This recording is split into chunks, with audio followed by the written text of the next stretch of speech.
Tom is currently the Corporate Ethics Officer for EODT, and he operates outside of the traditional chain of command, reporting to the Board of Directors. The reason for that is everyone from the CEO down needs to be accountable. So Tom's mission is to drive ethical behavior and act as a budsman within the organization to ensure compliance with internal standards as well as the standards of IPOA throughout our entire organization. He has a leadership as well as a teaching role in our organization. In Tom's career, he also was an instructor at West Point teaching ethics, organizational development, and leadership. I'm going to turn this over to Tom so that we can move down the road.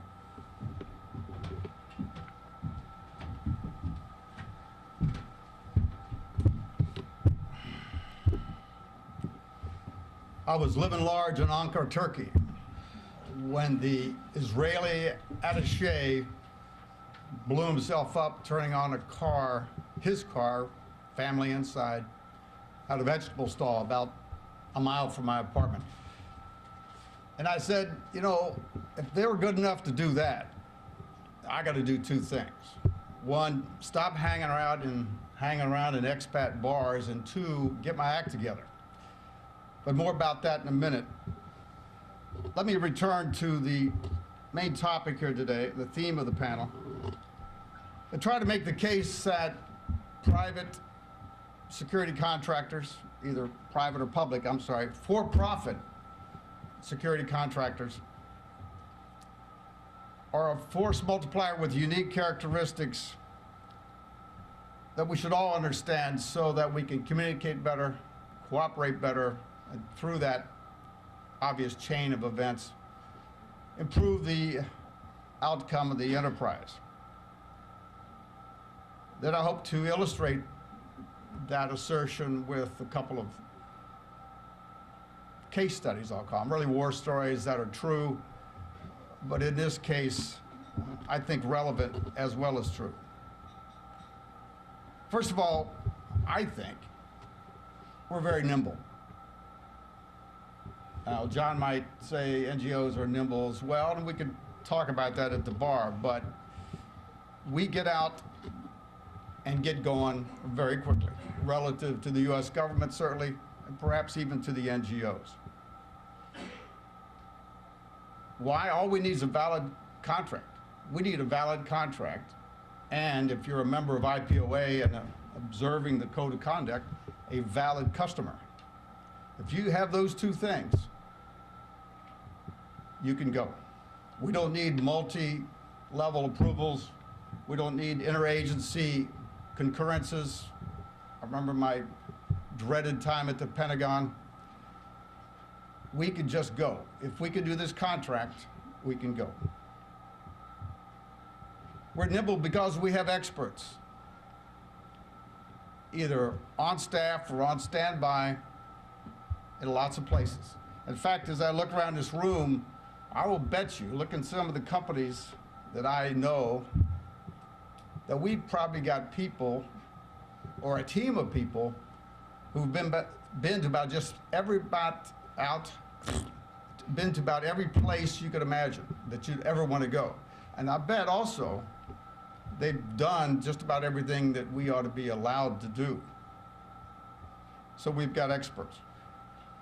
We're also nimble because we leverage the Department of State assets, DOD assets. We leverage business communities, and we do it without hesitation.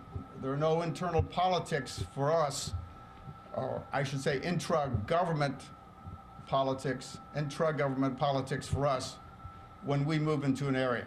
We look for help where we can find it, and we're happy to take it.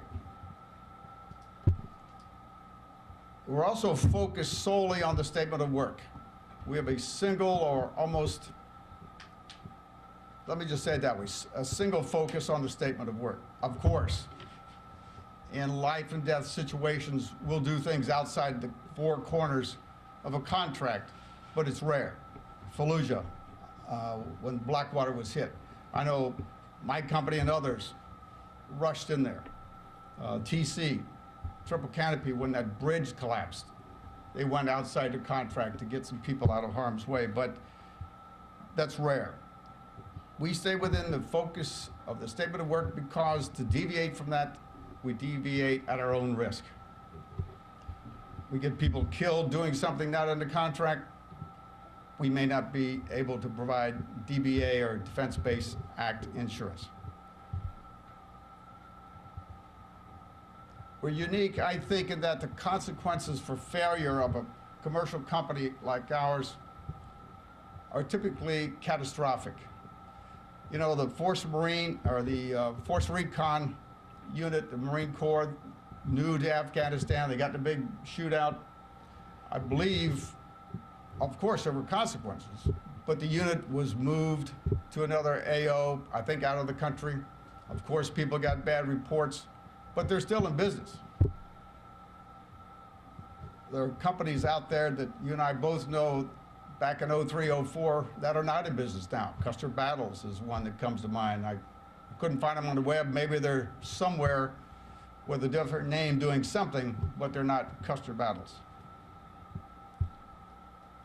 We're nimble because we have a small footprint or logistical tail or backbone, whatever you want to call it. We blend into the environment because we use the assets that are there, whether they're local comms, local transportation, or our friends at the embassy, and if we're really lucky, some kind of a military base that we can cozy up next to. But we're dependent on national military intelligence assets. Obviously, we don't have classified intelligence unless you, the government, gives that to us.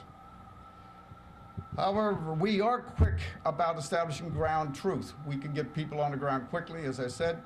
We can provide ground truth where perhaps it could be a long time in coming through other means.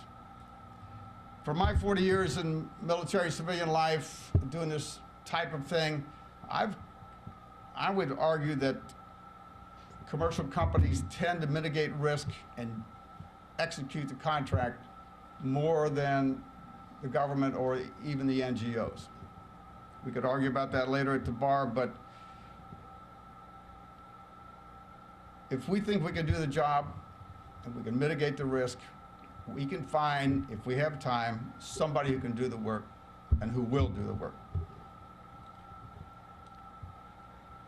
Of course, the key is planning. It takes time to plan it up, to vet our stable of experts, 10, 20 years at doing this kind of thing. And unless we have that time, we can't perform it. So what are the implications of these unique characteristics? Just a few. One, you got to give us that time for us to plan and vet. And the customer must know what he wants in that statement of work, because we will be guided by that statement of work and the four corners of that contract. There's an old adage, good, fast, and cheap. You can only have two. And I think that works in this business as well. We think we're good.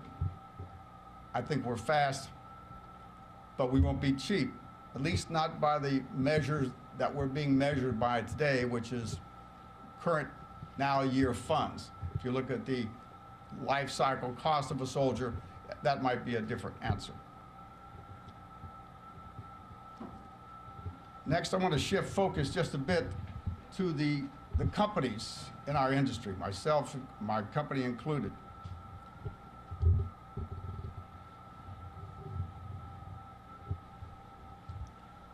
Do we have the ethical backbone